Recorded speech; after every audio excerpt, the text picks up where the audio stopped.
Di episode sebelumnya telah berakhir dengan Mas dan teman-temannya yang menjalani latihan ekstra untuk berperang melawan Insan Zero pada saat gerhana matahari. Namun siapa sangka, di saat para personel sangat yakin kalau mereka sudah setara dengan Insan Zero, di lain sisi Insan Zero sendiri ternyata juga sudah melakukan persiapan lebih dulu dengan mengumpulkan pasukan kejahatan untuk memberikan serangan kejutan kepada seluruh dunia. Nah, kira-kira akan seperti apa kelanjutannya? Tonton terus video ini sampai selesai. かかってこい、ゴミ野郎。 Cerita berlanjut dengan Len dan Dot yang menemui Orterman untuk menjalani latihan khusus atas perintah kepala sekolah. Namun ketika mereka cukup lama terdiam karena tidak ada satupun yang memulai pembicaraan di sana, sontak Dot pun baru sadar kalau si pria kacamata yang ada di depannya saat ini ternyata adalah orang yang pernah membuli Mas. Bahkan tidak hanya itu saja, menurut pandangan Dot, Orter ini jelas-jelas hanya melihat mereka sebagai pengganggu untuknya. Di sini kita pun dapat melihat Orter dan Len yang tampak saling tatap dengan menunjukkan kesombongan mereka masing-masing. Bahkan saking menyisakannya ketegangan ini, Dot pun sampai-sampai tidak tahan melihatnya karena mereka berdua itu sama-sama terlalu sombong. Terlebih lagi ketika Len dan Orter baru saja akan mulai bicara dengan serentak mengatakan kau. Sontak hal itu malah membuat situasinya jadi semakin canggung lagi dan Dot jadi merasa sangat malu saat melihat sikap mereka. Hingga sampailah di saat Dot memberanikan dirinya untuk mengatakan bukannya kita tadi mau serius dan bukan malah bercanda. Pada akhirnya Orter pun jadi mulai serius lagi dengan mengatakan bahwa Capsule sudah memberitahunya soal mereka. Tapi sebelum itu, pertama-tama dia ingin mereka berdua untuk merasakan penderitaan kematian terlebih dahulu. Setelah mengatakan itu, Orter pun langsung saja melancarkan serangannya kepada Len dan Dot dengan sirpasin yang dia miliki. Namun ketika mereka pikir kalau Orter benar-benar akan menyerang mereka, ternyata pasir tadi hanyalah sirip teleportasi yang digunakan oleh Orter untuk memindahkan Len dan Dot ke tempat misterius yang dipenuhi dengan pasir. Dot yang bingung kemudian bertanya kepada Orter sebenarnya apa yang terjadi dan di mana mereka sekarang. Tapi alih-alih memberitahukan mengenai tempat ini kepada mereka, saat itu Orter pun malah mengatakan bahwa mereka berdua akan menghabiskan minggu ini di sini. Orter akan memberikan 3 botol 200 ml air kepada Len dan Dot untuk bertahan hidup. Botol ini bisa pecah dengan sentuhan sedikit apapun. Bahkan mencoba menyimpannya saja juga bisa membuatnya pecah. Jadi itu artinya, mulai sekarang Dot dan Len harus terus memakai sirip mereka untuk menjaganya tetap layang. Namun tepat ketika mereka baru saja menggunakan sirip mereka untuk menjaga botol itu agar tidak mati kehausan, tanpa terduga, tiba-tiba saja Orter pun malah menyerang salah satu botol milik Dot hingga membuatnya jadi mulai merasa panik. Terlebih lagi karena Orter baru mengatakan bahwa mereka bukan hanya harus menjaga botol itu tetap melayang, tapi juga harus menjaganya dari serangan Orter. Sontak Dot pun jadi merasa sangat kesal dan kembali berkata di dalam benaknya, "Asu, pecahin saja dulu sebelum menjelaskan dasar brengsek. Mau gimana pun aku menolak untuk diajari si kacamata setan ini. Tapi sialan, karena aku tak sehebat si sister komplek ini, sudah pasti akulah yang pertama kali akan kehabisan air." Sesaat Dot sempat berpikir untuk bekerjasama dengan Len agar bisa menjaga botol mereka selama latihan ini berlangsung. Tapi setelah Dot mendengar Lennya mengatakan padanya pastikan jangan sampai Dot jadi beban untuknya, seketika harapan Dot itu langsung sirna begitu saja karena dia yakin bekerjasama dengan Len itu tentunya tidak akan pernah berhasil. Sementara di waktu yang sama di tempat Mas saat ini, di sini kita pun dapat melihat Mas yang sedang berjuang mengalahkan para satria baju zirah agar dia bisa jadi lebih kuat. Hingga setelah Mas berhasil melayangkan tendangan kerasnya tepat di wajah satria tersebut, pada akhirnya saat ini Mas sudah berhasil mengalahkan 10 satria baju zirah, bahkan tanpa harus memakai kekuatan penuhnya. Melihat hal itu, Meliado pun jadi merasa sangat kagum dan tidak percaya kalau Mas bisa menghabisi 10 satria hanya dalam waktu 4 hari saja. Biasanya itu butuh waktu 1 bulan bagi orang normal untuk bisa melakukannya. Tapi setelah melihat kemampuan Mas kali ini, akhirnya Meliado pun juga mengakui kalau kecepatan Mas itu memang sungguh luar biasa. Meliado kemudian menyuruh Mas untuk istirahat sebentar dan makanlah sesuatu atau lakukan apapun yang Mas mau. Sementara karena Rio melihat Mas yang masih bertahan sampai sekarang, sebagai hadiah untuk kerja keras yang ditunjukkan oleh Mas, maka Rio pun sengaja membawa fotonya sendiri yang disertai dengan tanda tangannya sendiri untuk diberikan kepada Mas. Mas yang melihatnya tentu saja jadi merasa bingung, memangnya siapa juga yang butuh foto itu. Namun karena Rio juga membawakan kue krim kesukaan Mas, seketika Mas pun jadi merasa sangat senang dan langsung memuji Rio kalau Rio itu sungguh baik sekali. Tapi berhubung saat itu Rio ini juga ingin menawarkan kuenya kepada Ochoa. Kocaknya di sini, Ternyata hal itu malah membuat Ryo jadi diserbu oleh Mas dan Ochoa karena mereka sama-sama menginginkan kue itu. Hingga sampailah ketika Mas mengangkat tubuh Ryo dan ada selembar foto keluarga yang tidak sengaja terjatuh dari dalam sakunya. Di sini Ryo pun memberitahu kepada Mas kalau orang yang ada di foto bersamanya itu adalah Nyonya Ryo dan juga Ryo Junior. Atau dengan kata lain, mereka itu adalah istri tersayangnya dan putranya yang imut. Mengetahui hal itu sontak Mas pun jadi sangat terkejut dan tidak menyangka kalau Ryo ternyata memiliki keluarga. Bahkan meskipun Ryo sudah mengatakan bahwa dia memang punya, Mas masih saja tidak percaya kalau Ryo sungguh punya keluarga. Sementara Ochoa yang melihat Mas terus bertanya kepada Ryo mengenai hal itu. Ochoa pun kemudian juga bertanya kepada Mas, apakah Mas sungguh berniat untuk menyelesaikan latihan ini? Karena dari sudut pandangnya sendiri, menurutnya mereka itu sepertinya tidak memiliki kesempatan sedikit pun. Ditambah lagi setelah miliarder mengatakan padanya kalau Innocent Zero sudah jadi terlalu kuat. Tentunya mereka juga sudah terlalu jauh untuk bisa menyaingi Innocent Zero dan pasukan kejahatannya. Mendengar hal itu, Ryo pun langsung menanggapi ucapan Ochoa dengan mengatakan, "Kurasa itu memang ada benarnya. Saat ini aku berdiri di puncak dunia ini. Dan seperti diriku, setiap orang di dunia ini pasti juga memiliki orang yang penting bagi mereka. Jadi karena itu sudah tugasku untuk melindungi mereka semua.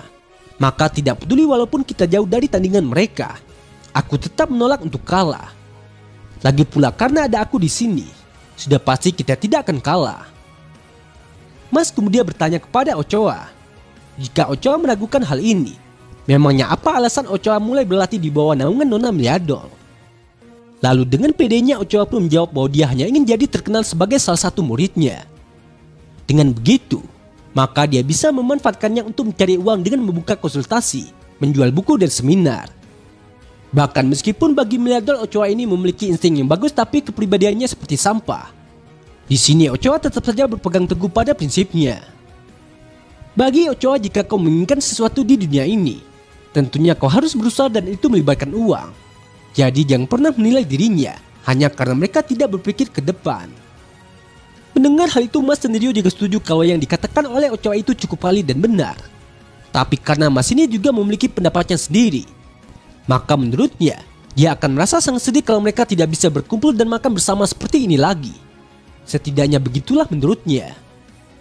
Yang mana tepat setelah Mas mengatakan hal itu, di sini kita pun dapat melihat Mas yang kembali melanjutkan latihannya untuk melawan Satria Baju Zirah berikutnya. Serangan demi serangan telah dilancarkan oleh Mas dan Satria tersebut tanpa ada yang memberikan celah sama sekali. Hingga di set keduanya sama-sama terdorong mundur ke belakang setelah mengadu serangan mereka masing-masing. Di set itu juga, dengan cepat Mas pun langsung menggunakan kesempatan itu untuk melancarkan serangannya kembali, tidak peduli walaupun dia harus babak belur. Karena Satria Baju Zirah itu juga tidak mengendorkan serangannya kepada Mas. Melihat kejadian itu, sontak Ochoa pun jadi tampak kebingungan dan juga bertanya-tanya di dalam benaknya.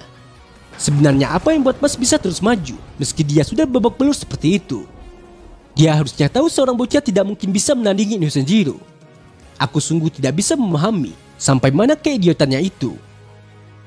Sementara Ryo yang seolah-olah mengetahui apa yang sedang digumamkan oleh Ochoa saat ini, Ryo pun kemudian menjawab pertanyaan Ochoa dengan berkata, dia itu yatim piatu. Dia memiliki banyak rasa terima kasih pada kakek tua yang telah membesarkannya dan pada semua teman-temannya. Aku bisa merasakannya saat aku melihat dia. Aku percaya ketidakmampuannya memakai sihir itu telah membuatnya jadi lebih mensyukuri kehangatan yang ditunjukkan orang lain. Itu adalah sesuatu yang sangat berharga dan langka baginya. Mendengar ucapan Ryo tersebut, perhatian Ochoa pun kembali tertuju kepada Mas yang saat itu berhasil mendaratkan pukulannya tepat di tubuh Satria Baju Zirah. Sesaat Ochoa sempat sadar ketika ia teringat dengan Mas yang mengatakan akan sedih kalau mereka tidak bisa berkumpul dan makan bersama seperti ini lagi. Tapi karena egonya yang tinggi untuk menerima pendapat Mas itu, lagi-lagi Ochoa pun malah kembali menunjukkan sikap buruknya dengan mengatakan kalau itu hanya masalah idealisme saja. Sampai saat ini Mas sudah berlatih selama 5 hari dan tersisa 25 hari lagi menjelang pertarungan terakhir. Bahkan tidak hanya Mas saja yang berjuang keras menjalani latihannya, tapi di lain sisi, Len dan Dot juga tampak berjuang mati-matian untuk menerima latihan dari Orter yang saat itu tidak berhenti menyerang mereka dengan sihir pasirnya. Dot kemudian berkata di dalam benaknya, sialan, ini baru hari ketiga. Tantangannya adalah untuk menjaga 3 botol air selama seminggu, tapi aku sudah kehilangan 1 dari awal. Dan sekarang, punyaku hanya tinggal 1-satunya. Tapi orang itu si Sister Kompleks yang sombong Malah dengan nikmat meminum airnya untuk dirinya sendiri, dan dia masih memiliki sisa 2 botol. Namun di saat Dot sedang merasa sangat jengkel dengan Len yang masih lebih unggul darinya, secara mengejutkan, tiba-tiba saja Dot pun malah dapat serangan dari Orter kembali, hingga membuatnya tidak punya pilihan selain membiarkan dirinya terkena serangan pasir itu. Karena jika dia salah perhitungan sedikit saja, maka dia akan kehilangan satu-satunya botol air yang dia miliki. Orter mengatakan mau permintaan Wahlberg atau bukan, kalian berdua masih terlalu lemah dan hanya akan jadi beban. Keberadaan kalian tidak punya nilai apapun, jadi kalian akan lebih baik jika mati. Aku bicara secara objektif akan nilai dirimu. Ini bukan masalah pribadi. Logika yang sama juga berlaku untuk si kepala jamur itu. Membiarkan dia ada hanya akan menambah kerugiannya lebih besar nantinya. Kita harus memangkas beberapa batang lapuk untuk tetap menjaga dunia berjalan dengan lancar. Begitulah cara aturan kerja. Dan itulah sebabnya aku sendiri akan memangkas pengganggu seperti kalian demi kebaikan yang lebih besar. Jadi jika kalian tidak suka dengan aturan itu, maka jadilah kuat agar kalian bisa berguna. Tapi sepertinya kalian ini tidak memiliki kemampuan untuk melakukannya. Dan karena itulah, apapun yang mau kau katakan itu tidak akan ada artinya. Di sini kita pun dapat melihat Len dan Dot yang masih berjuang untuk menghadapi serangan demi serangan dari Orten yang tiada ampun itu. Namun meskipun menurut Dot semua yang dikatakan oleh Orten memang benar, kalau dirinya itu memang lemah dan bahkan tidak cukup kuat untuk mengatakan kalau Orten salah. Dengan tekadnya yang kuat dan dengan ikatan persahabatan yang Dot miliki, saat ini hanya ada satu hal yang ingin dikatakannya kepada Orten.